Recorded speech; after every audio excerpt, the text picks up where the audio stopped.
আল্লাহ তাআলা বলেন, নবী আমার পৃথিবীর মানুষদেরকে আপনি জানায়া দেন, আমি রব্বে কারীমের যে ফেরেশতা, চারজন প্রসিদ্ধ ফেরেশতা আছে যারা আমার আরশটা বহন করে রাখে, ইয়াহমিলুনাল আরশা ওয়া মান হাওলাহু ইউসাব্বিহুনা বিহামদি রাব্বিহিম, তাদের মধ্য থেকে আরো অগণিত ফেরেশতা আছে যারা তাদের সহযোগী হিসেবে কাজ করে। ইয়া রাসূলুল্লাহ,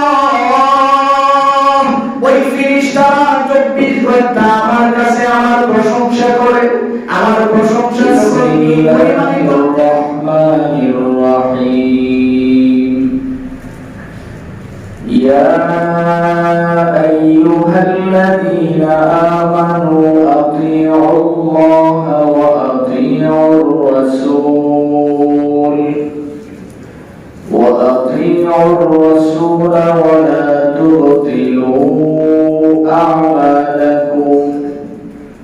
সাদাকাল্লাহু মাওলানাল আযীম ওয়া সাদাকা রাসূলুহুন নাবিয়্যুল উম্মিয়্যুল কারীম ওয়া নাহনু আলা যালিকা মিনাশ শাহিদিন ওয়াশ শাকিরিন ওয়ালহামদুলিল্লাহি রাব্বিল আলামিন। اللهم صل على محمد وعلى آل محمد كما صليت على إبراهيم وعلى آل إبراهيم إنك حميد مجيد. اللهم بارك على محمد وعلى آل محمد كما باركت على إبراهيم وعلى آل إبراهيم إنك حميد مجيد. لا إله إلا الله الحليم الكريم. سبحان الله وبحمده سبحان الله العظيم. سبحانك لا علم لنا إلا ما علمتنا إنك أنت العليم الحكيم. نهاية قابل احترام উপস্থিত দেশ ও জাতির কর্ণধার হযরত উলামায়ে কেরাম, অত্র এলাকার বিভিন্ন অঞ্চল থেকে আগত ইসলাম ও মুসলিম ভাইরা, মহান রব্বে কারীমের দরবারে অসংখ্য অগণিত শুকর আদায় করছি, যিনি অত্যন্ত দয়া করে মেহেরবানি করে আমাদের হায়াতটাকে দীর্ঘায়িত করে সুস্থ শরীরে পবিত্র জুমার দিনে আল্লাহর মসজিদে বসে নামাজের পূর্বে কোরআন ও হাদিস থেকে কিছু কথা শোনার তৌফিক দিয়েছেন। এই জন্য আমরা সকলেই বলছি আলহামদুলিল্লাহ। আমার ভাই, আমি আপনাদের সামনে পবিত্র কোরআনে কারিমা থেকে সূরা মুহাম্মদের 31 নং আয়াত তিলাওয়াত করেছি। আল্লাহ তাআলা যেন তিলাওয়াতকৃত আয়াত এবং হাদিসের আলোকে আমাকে ইখলাসের সহিত কিছু কথা বলার এবং আপনাদের সকলকে আমল করার নিয়তে শোনার তৌফিক দান করুন। সকলে বলি আমিন। মোহতারাম ভাই, আমার তিলাওয়াতকৃত আয়াতের মধ্যে আল্লাহ তাআলা বলেন, হে নবী, আপনি পৃথিবীর মানুষদেরকে বলেন তারা যেন নিজেরা আল্লাহ এবং রাসূলের অনুসরণ করে, আল্লাহ এবং নবীর অনুসরণ করার পরে ওয়ালা তুতিলু আমালাকুম, তারা যেন তাদের আমলগুলি নষ্ট না করে। এই বিষয়টা একটু সময় নিয়ে আমাদের বুঝতে হবে যে আমল কি করলে নষ্ট হয়। আমল তো বহুত করি, দৈনিক 10,000 বার তাসবিহ পড়ি, দৈনিক 5,000 বার দরুদ শরীফ পড়ি, তাহাজ্জুদ মিস করি না, আওয়াবিন মিস হয় না, ইশরাক মিস হয় না, এমন বহু আমল করি। তাইলে বোঝা গেল আল্লাহ যেহেতু বলছেন যে আমল নষ্ট করতে নিষেধ করে, নিশ্চয়ই আমল নষ্ট হওয়ারও রাস্তা আছে। এই জন্য আজকে আমাদের বোঝার বিষয় হলো আমল যাতে নষ্ট না হয়, কি করলে আমল নষ্ট হয়ে যায়, এই বিষয়টা আমাদের বোঝার বিষয়। এই ব্যাপারে বিশ্বনবী মুহাম্মদুর রাসূলুল্লাহ সাল্লাল্লাহু আলাইহি ওয়াসাল্লামের তিনটা হাদিস নিয়ে আমরা আলোচনা করব যে কি করলে আমল নষ্ট হয়। এক হাদিসের মধ্যে নবীজি বলেন, বান্দা যখন ভালো কাজ করে, হযরত আব্দুল্লাহ ইবনে আব্বাস রাদিয়াল্লাহু তাআলা আনহু থেকে বর্ণিত হাদিস, উনি বলেন কোন মানুষ যখন ভালো কাজ করে আল্লাহ তাআলা তাকে 5টা পুরস্কার দান করেন। সুবহানাল্লাহ। আল্লাহ তাআলা তাকে স্পেশাল 5টা জিনিস দান করেন। পাশাপাশি খারাপ কাজ যখন মানুষ করে তার 5টা ক্ষতি হয়। তাহলে আমরা পাইলাম মোট 10টা। 5টা হলো ভালো, আর খারাপ কাজ করলে 5টা ক্ষতি। পাশাপাশি আরেকটা হাদিসের আলোকে আমরা জানবো, দুনিয়ার জমিনে মানুষ যদি গুনাহের কাজে লিপ্ত থাকে, দুনিয়াতে তার 13টা ক্ষতি হয়। কয়টা ক্ষতি হয়? 13টা। এই বিষয়গুলি আজকে আমরা একটু বোঝার চেষ্টা করব, যেহেতু রব্বে কারীম আমাদেরকে বলছেন আমরা যেন আমল নষ্ট না করি। তা আমল তো অনেক করি, টুকটাক অনেক আমল আছে, আর সবচেয়ে বড় কথা হলো একজন ঈমানদার তার তো আমলের অভাবই নেই। একজন ঈমানদার তার ঈমানের দাবিতে শুধু ঈমানটা নিয়ে যদি কবরে যেতে পারে, তাহলে এই দুনিয়ার 10টা দুনিয়ার সমান আল্লাহ তাকে কি দিবেন? একটা জান্নাত দিয়ে দিবেন। তাহলে আমল যেন আমার নষ্ট না হয়, এই বিষয়টা আমাদের বোঝার বিষয়। আল্লাহ রাব্বুল আলামিন বলেছেন, নবী আপনি তাদেরকে বলেন তারা যেন আল্লাহর ইবাদত করে এবং আপনি নবীর অনুসরণ করে, পাশাপাশি তারা যেন আমল নষ্ট না করে। মুহতারাম ভাই, আব্দুল্লাহ ইবনে আব্বাস রাদিয়াল্লাহু তাআলা আনহু বলেন, যারা দুনিয়ার জমিনে ভালো কাজ করে আল্লাহ তাআলা তাদেরকে 5টা পুরস্কার দান করেন।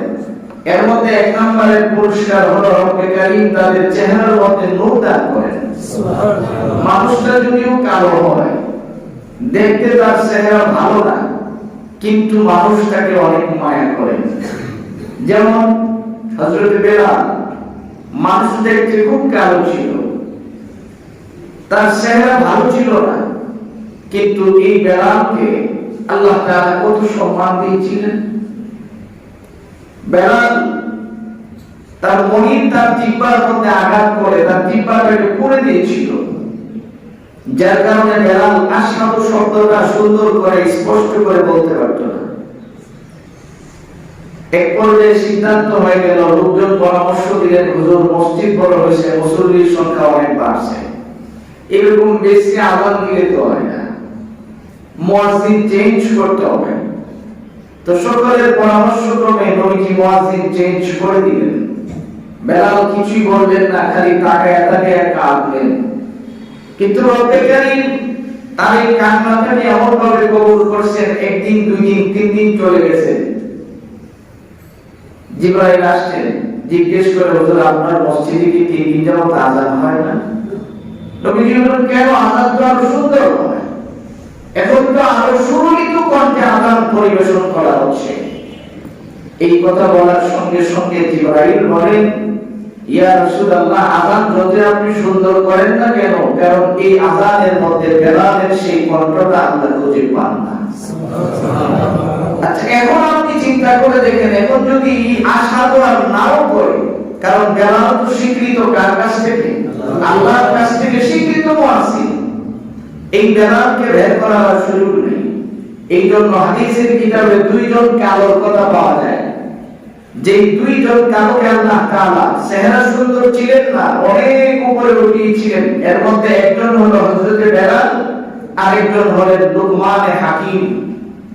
এই জন্য মুহতারাম ভাই, আব্দুল্লাহ ইবনে আব্বাস রাদিয়াল্লাহু তাআলা আনহু বলেন, পৃথিবীর জমিনে মানুষ তোমরা শুনো, যারা ভালো কাজ করে দুনিয়ার জমিনে, ভালো কাজ যদি কোনো মানুষ করে তাহলে এই কাজের কারণে আল্লাহ তাআলা তাকে 5টা জিনিস দেন। এর মধ্যে একটা হলো তার চেহারা যেমনই হোক রব্বে কারীম এই চেহারার মধ্যে একটা নূর দিয়ে দেন, যার কারণে মানুষটাকে দেখলে এমনিতেই তার দিকে তাকায় থাকে, ভালো লাগে।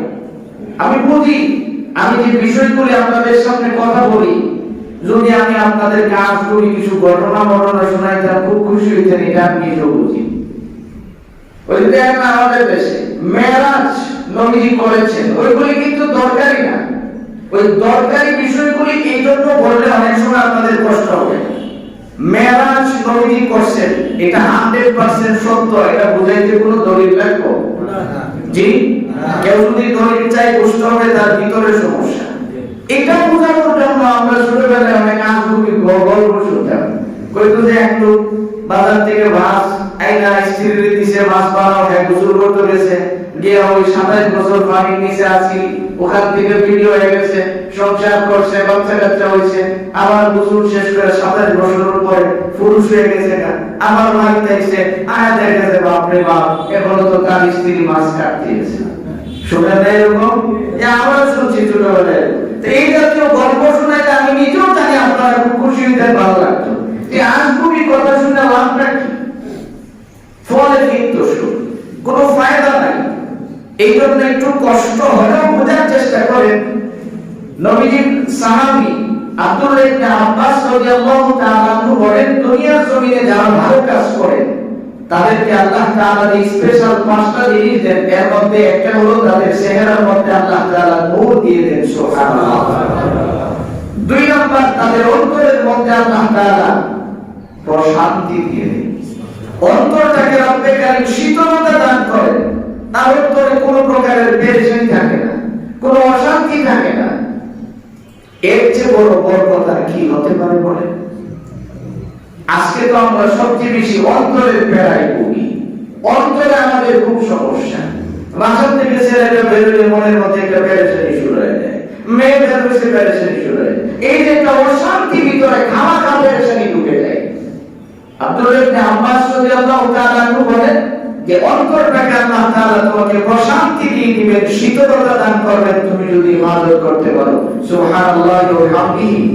3 নাম্বার, আব্দুল্লাহ ইবনে আব্বাস বলেন আল্লাহ তাআলা তার রিজিকের মধ্যে বরকত দিয়ে দিবেন, সুবহানাল্লাহ। কামাই অনেক হয়, বরকত নাই। এই জন্যই তো সমস্যা, খালি 24 ঘন্টা পেরেশানি, কি করে কামাইবো, কি করে কামাবে? আর কামাইতে কামাইতে এখন কামাইছে, খাওয়ার সুযোগ নেই। এই জন্য আব্দুল্লাহ ইবনে আব্বাস রাদিয়াল্লাহু তাআলা আনহু বলেন যে তুমি বরকতি জিনিস কামনা করো, তুমি এমন জিনিস আল্লাহর কাছে চাও যেটার মধ্যে বরকত হয়। বরকত হলে তোমার পেরেশানি থাকবে না, ওই কামানোর যে একটা টেনশন তোমার ভিতরে 24 ঘন্টা কাজ করে, এটা থাকবে না। এমন কামাইও না যে কামানির ভিতরে বরকত হয় না। এই জন্য নবীজির সাহাবী আব্দুল্লাহ ইবনে আব্বাস বলেন, বিশ্ব নবী আমাদের শুনাইছেন তোমরা যদি ইবাদত করতে পারো, দুনিয়াতে ভালো কাজ করো, আল্লাহ তাআলা তোমাদের রিজিকের মধ্যে বরকত দিবেন। 4 নাম্বার, আল্লাহ তাআলা তোমার শরীরের মধ্যে শক্তি দান করবেন, সুবহানাল্লাহ। শক্তির ওষুধ খাওয়ানো লাগবে, ফাইল খায় আসলে শক্তি করানো লাগবে। আব্দুল্লাহ ইবনে আব্বাস বলেন তুমি যদি ইবাদত করো, রব্বে কারীম তোমার শরীরের মধ্যে এমন পরিমাণে শক্তি দিবেন তোমার যতটুকু প্রয়োজন, আরেকজনের সাথে মাইন্ড করার শক্তি লাগবে না। তোমার যতটুকু প্রয়োজন অনুযায়ী রব্বে কারীম তোমাকে শক্তি দান করবে। 5 নাম্বার, আল্লাহর নবী বলেন যে আব্দুল্লাহ ইবনে আব্বাস তুমি শোনো, আল্লাহ তাআলা 5 নাম্বারে তোমাকে যে উপকারটা করে দিবেন, গোটা পৃথিবীর সমস্ত মাখলুকের অন্তরে তোমার ভালোবাসা জন্মায় দিবেন, সুবহানাল্লাহ। তাহলে এর চেয়ে বড় আর কি চান আপনি বলেন? যে গোটা পৃথিবীর সমস্ত মাখলুকের ভালোবাসা যদি সকলের দিলে আপনার ভালোবাসা থাকে, তাহলে আপনার জন্য কত বড় ফায়দা। এই ব্যাপারে দৃষ্টান্ত দিতে গেলে অনেক কথা বলতে হবে। সহজ একটা কথাই বলি, আপনি যখন নেক আমল করবেন, গাছের নিচে বসলে গাছ আল্লাহর কাছে দোয়া করবে যে আল্লাহ এই লোকটা যেন আমার কাছে আরো কিছু সময় বসে থাকে। আর বরকার যখন গাছের নিচে হয় তখন গাছ কি কয় যে আল্লাহ তুমি আমার সুযোগ দাও, একটা লাফতি মেরে ওইটা লিখে দেয় ও যেন আমার মধ্যে না বসে। তাইলে আপনি দেখেন প্রতিটা প্রাণী আপনার জন্য বদ্ধ আসতেছে। সেই পাঁচটা দেখেন কোন মানুষ যদি খারাপ কাজ করে তাহলে তার যেই পাঁচটা ক্ষতি হয় এর মধ্যে একটা হলো তার চেহারার রূপ চলে যায়। মানুষ সুন্দর কিন্তু তার দেখলে কোনো মায়া লাগে না। ওই যে আমেরিকান লাল লাল মানুষ দেখেন না, ইহুদিরা আপনি যতই দেখেন বাঙালি কালো মানুষ মুসলমান কিন্তু তার চেহারা দেখলে একটা দরদ আসে ভিতরে।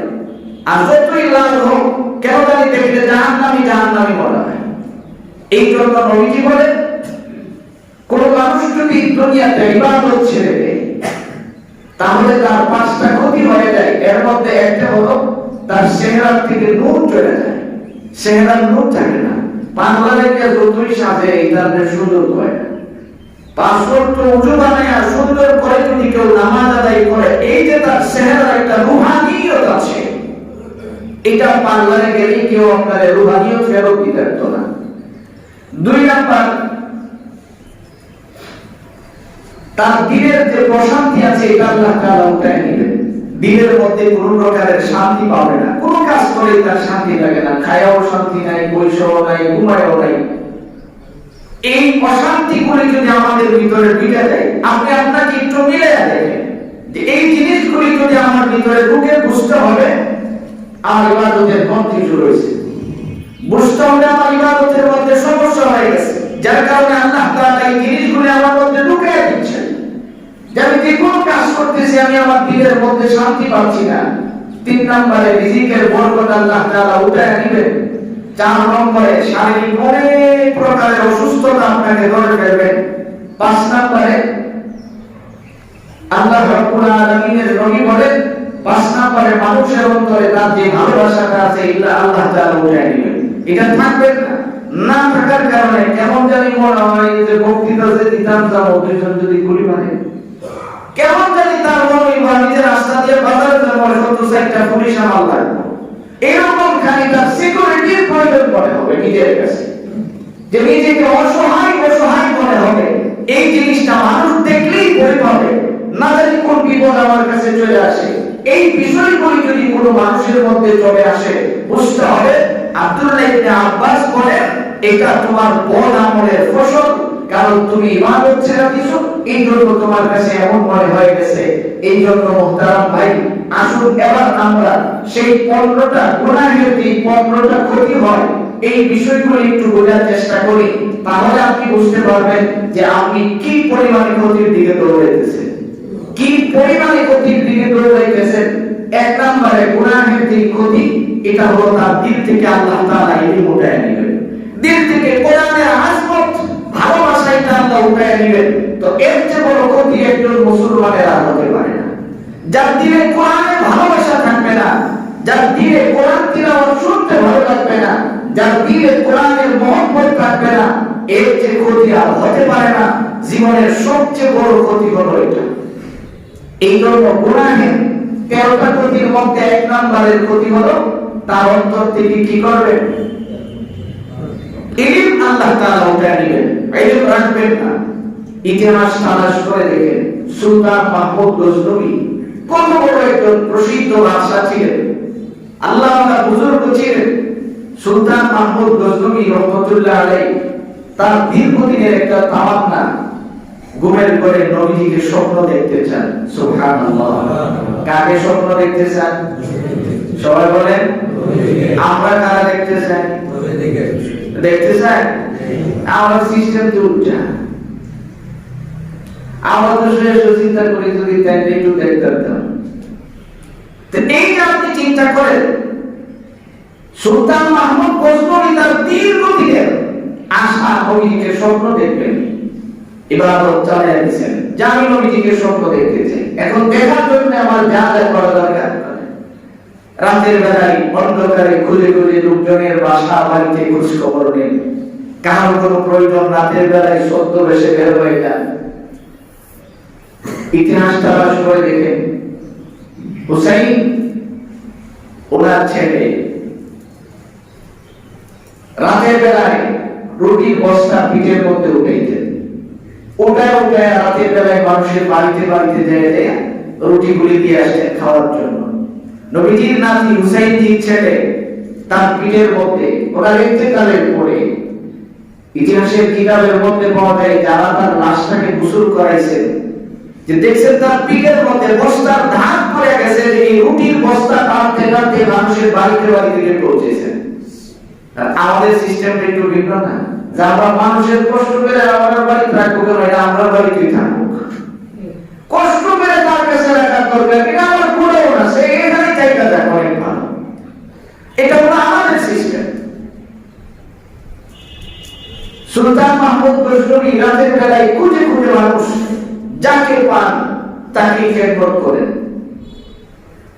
উদ্দেশ্যটা একটাই, যে আল্লাহ আমাকে যে কোনো মাধ্যমে যেন আমি নবীজিকে স্বপ্ন দেখতে পারি। হঠাৎ করে একদিন রাতের বেলায় একেবারে জঙ্গলের কিনার দিয়ে হাঁটতেছেন, দেখে রাস্তার মধ্যে শীতকাল কোনো কুয়াশার কারণে রাস্তার কিনারে যে লাইট গুলি থাকে আলো কিন্তু দূর থেকে দেখা যায় না, আলোটা একেবারে ছোট হয়ে আসে। এই ছোট আলোর নিচে ছোট্ট একটা মাসুম ছেলে ওখানে দাঁড়িয়ে দাঁড়িয়ে কোরআন শরীফ তেলাওয়াত করতেছে। সুবহানাল্লাহ। সুলতান মাহমুদ গজনবী আস্তে আস্তে করে তার কাছে গেছেন, যাওয়ার পরে জিজ্ঞেস করে, বাবু তুমি এখানে দাঁড়িয়ে কি করো? কারণ এখানে দাঁড়িয়ে কোরআন শরীফ পড়ি। কেন? কারণ পাশে একটা হেফজখানা আছে, আমি ওখানে পড়ি। ওখানে পড়ার কারণে আমার মা বাবা নাই, আমি এতিমখানায় থাকি, ওখানে পড়ি। কিন্তু রাতের বেলায় আমি যে ঘরের ভিতরে বসে পড়বো এই সুযোগটুকু আমার নাই, কারণ যেই টাকা দিয়ে তেল কিনবো পড়ার জন্য এই তেলটা আমার কাছে কেনার মতো পয়সা নাই। যার কারণে এই কুয়াশার মধ্যে আমি কষ্ট করে করে সরকারি যে বাতি আছে এই বাতির নিচে দাঁড়িয়ে দাঁড়িয়ে আমি তেলাওয়াত করি। সুলতান মাহমুদ গজনবী কিছুই বললেন না, চলে গেলেন। সকালবেলা সুলতান মাহমুদ গজনবী তার বাড়িতে লোক পাঠাইলেন, ওই ঝুপড়ির কিনারে পুলিশ পাঠাইলেন, তাদের ধরে নিয়ে আসেন। লোকজন আসলেন, আয়েশা বলেন তোমার বাদশা তলব করছে। সে তার তিলাওয়াত বন্ধ করে বলতেছে, আমি তো এমন কোনো নাফরমানি করছি না যার কারণে বাদশা আমারে তলব করবে, আমি যেতে পারবো না। আমার কাজ আছে, আমি বাদশার কাছে যাইতে পারবো না। লোকজন আসছে, আয়েশা খবর দিছে সাত টাইম তো আইতেছে না। ছেলে তো বলতেছে আপনার কাছে আসবে না, তার কোনো প্রয়োজন নাই। সুলতান মাহমুদ গজনবী রহমাতুল্লাহ আলাইহি বললেন, সে যদি আসতে না চায় তাহলে তার আসার দরকার নাই। এক কাজ করো, 1 বছর পর্যন্ত তার লেখাপড়া করার জন্য যা যা প্রয়োজন সমস্ত ব্যবস্থা তোমরা আমার রাষ্ট্রীয় কোষাগার থেকে করে দাও। সেদিন রাতের বেলায় কুয়াশার মধ্যে দাঁড়িয়ে এরকম কষ্ট করে করে কোরআন শরীফ না পড়তে হয়। যদি আল্লাহর কালাম তিলাওয়াত করে এমন কষ্ট করে মালিক যদি আমাকে জিজ্ঞেস করে আমি কি জবাব দিব? ইতিহাসের কিতাবের মধ্যে আছে রাতের বেলায় সুলতান মাহমুদ গজনবী ঘুমাইছেন, ঘুমের ঘরের মধ্যে বিশ্ব নবী রহমাতুল্লিল আলামিন তার ঘরের মধ্যে হাজির হয়ে গেছেন। সুবহানাল্লাহ।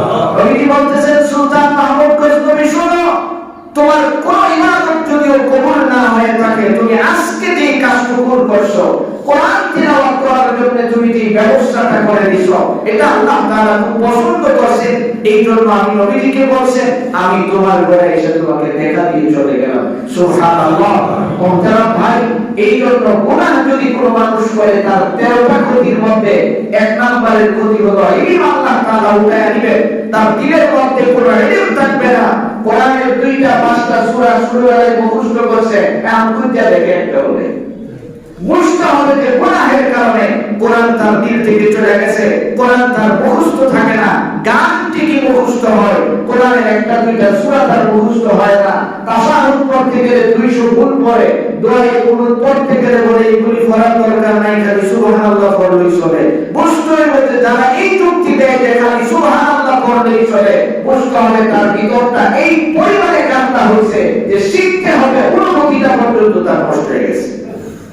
এই জন্য আব্দুল্লাহ ইবনে আব্বাস রাদিয়াল্লাহু তাআলা আনহু বলেন, দুনিয়াতে যারা গুনাহ করে বুঝতে হবে গুনাহের কারণে তোমার 13টা ক্ষতি হবে, এর মধ্যে 1 নম্বরের ক্ষতি হলো তোমার দিল থেকে আল্লাহ কোরআনকে উঠায় দিবেন, কোরআনের ভালোবাসা থাকবে না। 2 নাম্বার, অন্তরে বেশি বেশি আগ্রহ জাগবে। ভালো কাজ করতে খুব কম মনে চাইবো, গুনাহ করার বেশি বেশি আগ্রহ তোমার দিলের মধ্যে জাগবে। এটা কত বড় ক্ষতি আপনি চিন্তা করে দেখেন, যে নামাজের সময় হয়েছে, ক্লাসের সময় হয়েছে, পড়ার সময় হয়েছে, এখন পড়তে মনে চায় না, তার খালি ইউটিউবে গান দেখতে হচ্ছে, তার ইউটিউবের মধ্যে কোরআন দেখতে হচ্ছে। এই যে বিষয়গুলি, এটা কিন্তু মূল কারণ একটাই, কারণ সে গুনাহ করতে করতে তার দিনটা নষ্ট হয়ে গেছে। 3 নাম্বার, ইবাদতের আগ্রহ তার কমে যাবে, ইবাদত করতে তার মনে চাইবে না, ইবাদত করতে ভালো লাগবে না। মোহতারাম ভাই, এই 13টা কথা বলার পরে গুনাহ থেকে বাঁচার জন্য ছোট্ট একটা আমল শিখাবো, শুধু ছোট্ট, আর বেশি লাগবে না, কয়েক সেকেন্ড আপনি প্রতিদিন করবেন ইনশাআল্লাহ। ওয়াল্লাহি আল্লাহর কসম করে বলতে পারি যে রব্বে কারীম আপনার সমস্ত গুনাহ মাফ করে দিবেন, সুবহানাল্লাহ। 4 নাম্বার, গুনাহ আর গুনাহের দিকে ডেকে নিয়ে যায়। একটা গুনাহ আপনাকে আরেকটা গুনাহের দিকে অটো ডেকে নিয়ে যাবে। ধরেন আপনি আজকে একটা গুনাহ করছেন, কালকে দেখবেন এর চেয়ে একটু উপরের লেভেলের আরেকটা আপনার কাছে চলে আসছে। এটা হলো ইবলিসের কাজ। ওই গত জুমায় আমরা শুনেছিলাম যে ইবলিস কয়েকটা উপকরণ নিয়ে বেঁচে থাকে, এর মধ্যে একটা হলো একটা গুনাহ আপনারা দিয়ে করাইতে পারছে, আপনাকে আরেকটা গুনাহের দিকে ডেকে নিয়ে যাবে। 4 নম্বরের যে ক্ষতি, যে একটা গুনাহ আপনাকে আরেকটা গুনাহের দিকে ডেকে নিয়ে যাবে। 5 নম্বরে, আল্লাহর দরবারে আপনি গুনাহগার হিসাবে চিহ্নিত হয়ে যাবেন। আল্লাহর দরবারে যদি কোনো মানুষ গুনাহগার হিসাবে চিহ্নিত হয়ে যায়, নেককারের দফতর থেকে তার নামটা যখন কেটে চলে যায়, তখন নেক কাজ করার মতো সুযোগ আল্লাহ করে দেন না। এই জন্য গুনাহ যারা করতেছেন, যুবক একটু কানটা খুলে তুমি শোনো, গুনাহের দিকে তুমি ধাবিত হচ্ছ, ভালো করে একটু বুঝে রাখো যে তুমি কি পরিমাণের ক্ষতি তোমার নিজের করতেছো। 6 নম্বরে, হিদায়াত পাওয়ার পর আবার প্রশ্ন হয়ে যাবে। এই কথাটা একটু বোঝার বিষয়। এই যে শুক্রবার দিন আমরা যারা এখানে বসে কোরআন হাদিসের আলোচনা শুনি, এটা কিন্তু হিদায়াত পাওয়ার একটা সহজ রাস্তা। এটা পাওয়ার পরও কিছু কিছু মানুষ এটা আমাদের সময় দৌড়ে বসে যায়, তার কোনো কাজ নাই, বাসায় শুয়ে শুয়ে সময় পার করে। তাহলে আমরা এমন মানুষ তো আছি যাদের দিনটা টেনে বসে থাকে যে শুক্রবার দিন কয়টাই খালি মসজিদে বসতে পারবো। আবার এমন বহু মানুষ আছি যে একামতটা শুরু হইলে দূর দিয়ে যাবো।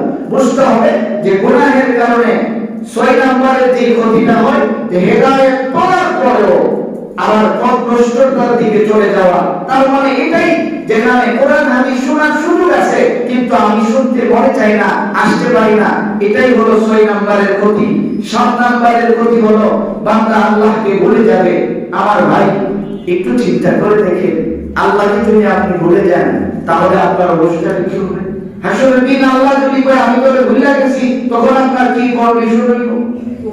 আপনি আপনার একজন বন্ধুর ভরসা নিয়ে বেশি দূর না, মনে করেন সরকারি কোন একটা অফিসে আপনার একজন বন্ধু চাকরি করে, আপনি ওখানে গেছেন, বলে বলায় অনেক চিন্তা করে, সহজ ভাষায় বলে আর কিছু না, সরকার এখন ভ্যাকসিন দিচ্ছে আমাদেরকে। আপনি বহু কাছে গেলেন ভ্যাকসিন দিতে, ওখানে যাওয়ার পরে আপনার খুব পরিচিত একজন আছে, 500-600 লোকের পিছনে লাইন দেওয়া লাগতো না, দাম দিয়ে গিয়ে ডাক দিচ্ছেন, ভাই সাহেব আমি আসছিলাম একটু কাম করতেন, এটা যদি বিচার করে যে আমি আপনাদের চিনি না, মেজাজটা কেমন হলো যে আমি সকালবেলা গিয়ে লাইন দিলে আমি নিজে দিতে পারতাম, দিছি না, হেল্প করিস, এমন একটা আমার চিনি না, এমন কি হলো? এই জন্য মুফাসসিরিন ইকরাম বলেন, মানুষ তুমি ভালো করে শুনে রাখো, গুনাহের কারণে আল্লাহর কাছ থেকে তুমি কিন্তু দূরে সরে যাবে। বান্দা আল্লাহকে ভুলে যায়, এর চেয়ে বড় পাপ তো আর হতে পারে না। 8 নম্বরে, ভালো করে আপনি শুনে রাখেন, 8 নম্বরে যে ক্ষতিটা হবে, নাফরমান বান্দার উপর আল্লাহ তাআলা সব সময় রাগান্বিত থাকেন। 24 ঘন্টা আল্লাহ তাআলা রাগান্বিত থাকেন। এখন আল্লাহ যদি আমার উপরে রাগান্বিত থাকেন, কোন সময় কোন আযাব দিয়ে দেয়। এই 2 দিন আগে আমরা দেখছি যে আমাদের মাননীয় প্রধানমন্ত্রী একজনের উপর রাগান্বিত হয়েছে, হওয়ার কারণে গত রাত্রে সুরের মতো দেশে পড়ে গেছে।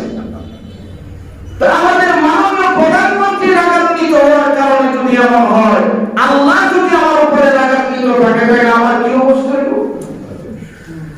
একটু স্বাভাবিকভাবে আপনি চিন্তা করে দেখেন যে গুনাহের কারণে ওই বান্দার প্রতি আল্লাহ তাআলা 24 ঘন্টা রাগান্বিত থাকেন, তাহলে কোন সময় কোন আযাবটা আমার উপরে পড়ে যায়, তাহলে আমার অবস্থাটা কি হয়ে দাঁড়াবে? 9 নম্বরে গুনাহের যে ক্ষতি হয়, কিছু ভালো আমল আছে এইগুলি নষ্ট হয়ে যায়। গুনাহের কারণে অনেক সময় ভালো আমল নষ্ট হয়ে যায়। এখন আসলে আমি আমার মূল পয়েন্টে আসছি। আল্লাহ তাআলা যেটা বলেন, আতিউল্লাহ ওয়া আতিউর রাসূল ওয়া লা তুতিলু আমালাকুম, এমন কোন কাজ করো না যে কাজের দ্বারা তোমাদের আমল কি হয়ে যায়, নষ্ট হয়ে যায়। এই কথাটাই হলো 9 নম্বরে। গুনাহের কারণে অনেক সময় দেখা যায় ভালো আমল নষ্ট হয়ে যায়। সাহাবী আব্দুল্লাহ ইবনে মাসউদ নবীজির সামনে দাঁড়াইলেন, ইয়া রাসূলুল্লাহ, আপনার কাছে আমার প্রশ্ন, গুনাহের কারণে ভালো আমল নষ্ট কি করে হয়? নবীজি বলেন, বুঝলেন না?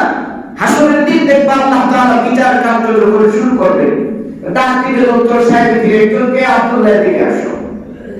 আসলেন, আসার পরে দেখলো তার বিশাল উহুদ পাহাড়ের সমান নেক নিয়ে একেবারে মুস্তাক দিয়া খুব খুশি হয়ে আল্লাহর সামনে গিয়ে দাঁড়িয়েছে। দাঁড়ানোর পরে আল্লাহ তাআলা তখন বলবেন, আব্দুল্লাহ, ওই তুমি যে একটা কাম করছিলা এটা তো খুব খারাপ হয়েছে, এটার বিনিময়ে তোমার একটা পাহাড় নেক আমি লয়ে গেছিলাম। এখন দেখে তো আর কিছু নেই, জিরো হয়ে গেছে। এই জন্য আব্দুল্লাহ ইবনে মাসউদকে নবীজি বলেন, শোনো, কিছু পাপ এমন আছে যে পাপের কারণে আল্লাহ রাব্বুল আলামিন অটোমেটিক তোমার ভালো কাজগুলি নষ্ট করে দিয়ে এটা সমান হয়ে দেব।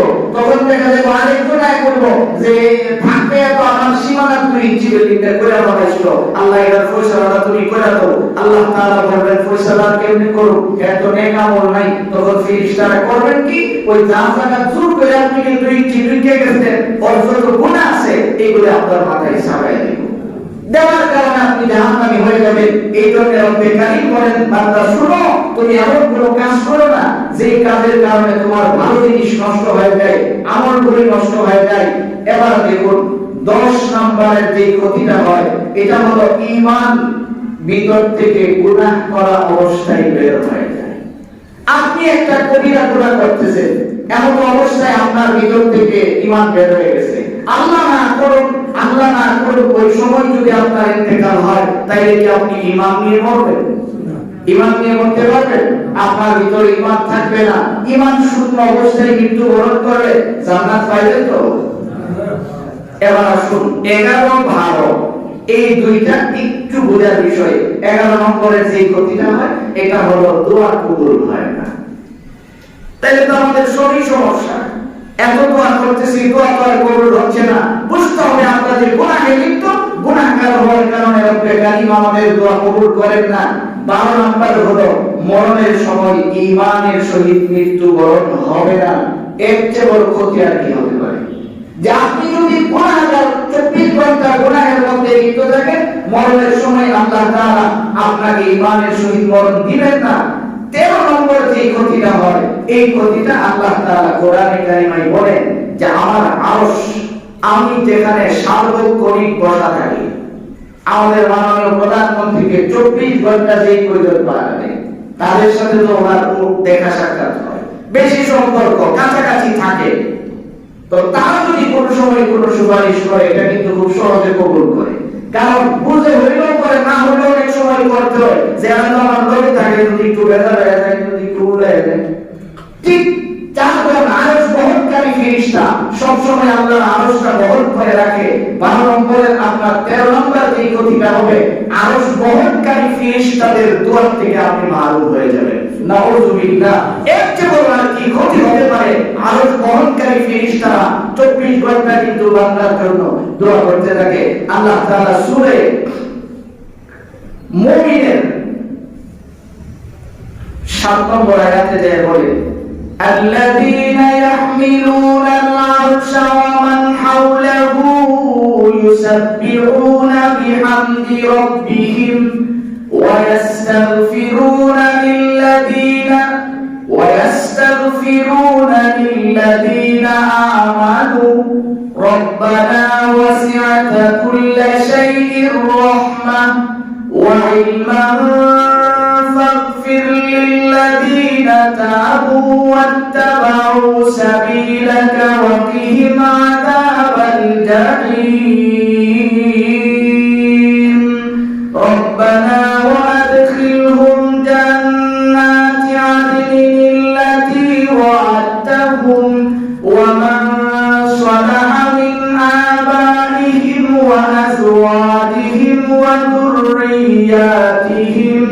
ইন্নাকা আনতাল আজিজুল হাকীম। আল্লাহ তাআলা বলেন, নবী আমার, পৃথিবীর মানুষদেরকে আপনি জানায়া দেন, আমি রব্বে কারীমের যে ফেরেশতা, চারজন প্রসিদ্ধ ফেরেশতা আছে যারা আমার আরশটা বহন করে রাখে, ইয়াহমিলুনাল আরশা ওয়া মান হাওলাহু ইউসাব্বিহুনা বিহামদি রাব্বিহিম। তাদের মধ্য থেকে আরো অগণিত ফেরেশতা আছে যারা তাদের সহযোগী হিসাবে কাজ করে। ইয়া রাসূলুল্লাহ, ওই ফেরেশতারা 24 ঘন্টা আমার কাছে আমার প্রশংসা করে। আমার প্রশংসা যখন এই পরিমাণে করতে থাকে, প্রশংসা করতে করতে আমার যখন এমন একটা অবস্থা হয়ে যায়, ওরা যখন থেকে আমি বান্দার প্রতি অনেকটা আকৃষ্ট হয়ে থাকি, তখন তারা আমার কাছে দোয়া করে, বিহামদি রাব্বিহিম ওয়া ইউমিনুনা বিহি ওয়া ইস্তাগফিরুনা লিল্লাযিনা আমানু।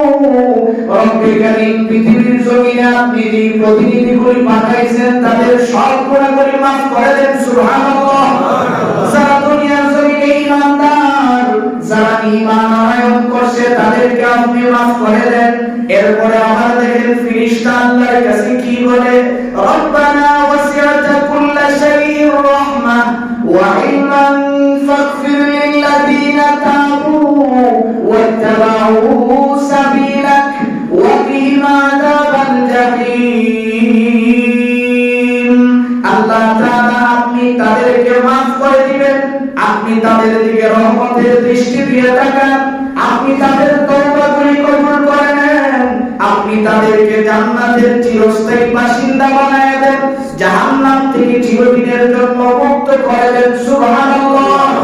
এরপর ফেরেশতা ক্ষান্ত হন নাই, আবার দোয়া করে, রব্বানা ওয়া আদখিলহুম জান্নাতি আদনিল্লাতী ওয়া'আদতাহুম ওয়া মান সালাহা মিন আবাইহিম ওয়া আজওয়াজিহিম ওয়া যুররিয়াতিহিম। এবার ফেরেশতারা বলেন, আল্লাহ, তাদেরকে আপনি চিরস্থায়ী জান্নাতে দিবেন, চিরদিন থাকার বাসস্থানে ঢোকাবেন। শুধু তাই নয়, তাদের পূর্বপুরুষ, মা বাবা, আপনজন, আত্মীয় স্বজন যারা আছে, কারণ একজন যদি বাগানের ভিতরে ঢোকার অনুমতি দেয়, আরেকজন যদি ভিতরে ঢুকতে না পারে, দেখলে শান্তি লাগে না। আপনজন গুলি নিয়ে এক জায়গায় থাকলে দিলের মধ্যে অনেক প্রশান্তি পাওয়া যায়। এবার ফেরেশতারা বলেন, আল্লাহ, আপনি শুধু তাদেরকে জান্নাতে ঢোকাবেন তা নয়, তাদের পূর্বপুরুষ যারা আছে তাদেরকে সহ আপনি জান্নাতে ঢোকান। সুবহানাল্লাহ। এই জন্য দেখেন, আপনি যদি গুনাহগার হন, আপনার কত বড় ক্ষতি হচ্ছে যে ফেরেশতারা আপনার জন্য আরশের কাছে থাইকা থাইকা আল্লাহর ভাবমূর্তি পূজা পূজা বান্দার জন্য দোয়া করেন। আপনি কিন্তু এই দোয়া থেকে মাহরুম হচ্ছেন। তো এই দোয়া থেকে যদি মাহরুম হয়ে যায়, তাহলে আমার কত বড় ক্ষতি হয়ে যাবে। এই জন্য গুনাহ থেকে বাঁচার জন্য আব্দুল্লাহ ইবনে আব্বাস থেকে বর্ণিত একটা হাদিস, উনি বলেন যে, বান্দা তুমি শোনো, তুমি যদি গুনাহ থেকে বাঁচতে চাও, সহজ তোমার একটা আমল আছে, একদম সহজ। তুমি এই কাজটা করবা, রাতের বেলায় বাতিল বেলায় একদম অল্প আলোতে সবাই ঘুমায় গেছে, তোমার ঘরে যদি জায়গা নাও হয়, মসজিদের এক কর্নারে বসবা, বসে চক্ষুটা বন্ধ করে কয়েকবার ইস্তেগফার করবা, আর বলবা যে, মালিক, দুনিয়ার কেউ আমার পাশে নাই, আমি নীরবে তোমার কাছে বসে রয়েছি, আমি তওবা করতেছি যে আজকের দিন আমার যে পরিমাণের গুনাহ হয়ে গেছে, আর আমি এইগুলি করব না। এই কথাটা বলার সঙ্গে সঙ্গে আব্দুল্লাহ ইবনে আব্বাস বলেন, ওয়াল্লাহি, আল্লাহর কসম, আমার বিশ্বাস করতে গেলেন সঙ্গে সঙ্গে তোমাদের সব গুনাহ মাফ করে দেন। সুবহানাল্লাহ। তাহলে আপনি দেখেন যে প্রতিদিনের জন্য আপনি একটা সময় বের করে নীরবে আল্লাহর কাছে দুই ফোঁটা চোখের পানি পালাইতে চেষ্টা করেন, আর বলেন যে, মালিক, তুমি আমাকে মাফ করে দাও। এই কথাটা বললে আল্লাহ তাআলা কি পরিমাণে খুশি হয়, নবীজি হাদিসে তার ব্যাখ্যা দিয়েছেন। বিশ্বনবী রাহমাতুল লিল আলামিন স্পষ্ট হাদিসের মধ্যে সুন্দর করে বলে দিয়েছেন, সাহাবীরা, তোমরা শোনো, একজন মানুষ মনে কর বাড়ি থেকে তার একটা উট বোঝাই করে 1 মাস নিয়ত করে বাড়ি থেকে বের হয়েছে সফরে যাইব। রাস্তার মধ্যে যাওয়ার পরে তার তন্দ্রার ভাব আসছে, ক্লান্তি চলে আসছে, এক জায়গায় ঘুমাইছে, ঘুমের মধ্যে বুখারীর হাদিস শোনাচ্ছি যে ঘুমাইছে, ঘুমের মধ্যে ঘুম যখন শেষ হয়েছে উঠটা দেখে তার খাওয়ানো নাই, তার ঘুরানো নেই, তার উড়নো নাই, তার সামানো নাই। এখন এই লোক চিন্তা করছে, আল্লাহর কাছে দোয়া করছে, জানলা এগুলো যদি না হয় তাইলে আমি যে ঘুমাইতেছি আরেকবার এই ঘুমের মধ্যে যেন আমি হয়ে যাই, কারণ আমার তো এখন আর বেঁচে থাকার কোনো সুযোগ নাই। যে বাহন দিয়ে চলতাম এই বাহনও নাই, যা খাইতাম খাওয়ানো নাই, এমন পরিস্থিতি। এরকম চিন্তা করে চোখ বন্ধ করছে। কিছুক্ষণ পরে আবার সে চোখ খোলার পরে দেখে তার হারানো উট যে পরিমাণের সম্পদ ছিল ওই সবগুলি নিয়ে তার সামনে হাজির হয়ে গেছে। সুবহানাল্লাহ। হাজির হওয়ার পরে এখন খুশি হয়ে আল্লাহ তুমি আমার গোলাম, আমি আল্লাহ জবান দিয়ে কথা বলে ফেলেছে। যদিও দুনিয়ার দৃষ্টিকোণ থেকে কথাটা আপনার কাছে শিরক যুক্ত মনে হচ্ছে, কিন্তু বাস্তবতা কিন্তু এক নয়।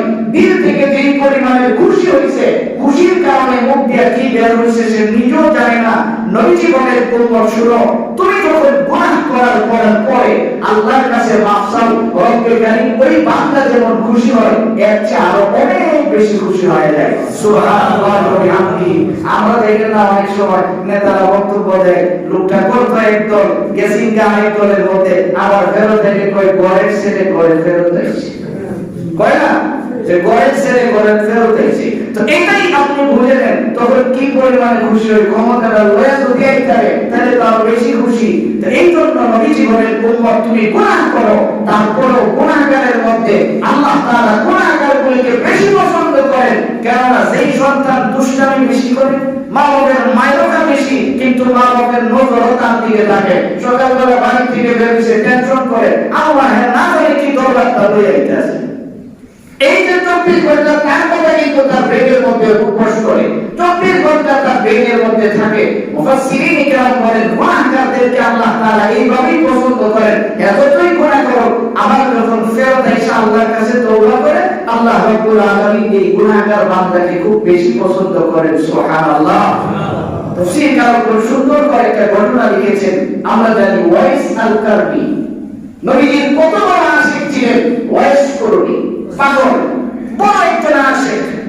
যার আশিকের ব্যাপারে আপনাদেরকে বুঝাইতে হবে না।